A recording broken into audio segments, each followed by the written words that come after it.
السلام عليكم ورحمة الله.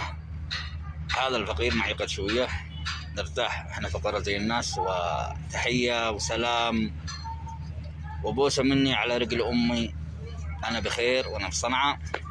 والشكر خاص لأهلي في عمان، والله يرحم السيد السلطان قابوس بن سعيد الذي استقبلنا كمواطن كلاقي. وأنا بعدين هربت، بعد سنتين هربت، رجعت عشان أشوفهم وأكرمونا في عمان. وإذا سنحت لي الفرصة سأرجع إلى عمان، سأحظى بموفور الرعاية، لأن هذا الشعب طيب ويحب اليمنيين. وأنا من هنا أبعث لكم ألف تحية وألف شكر وسلام كبير لسيدي السلطان هيثم بن طارق.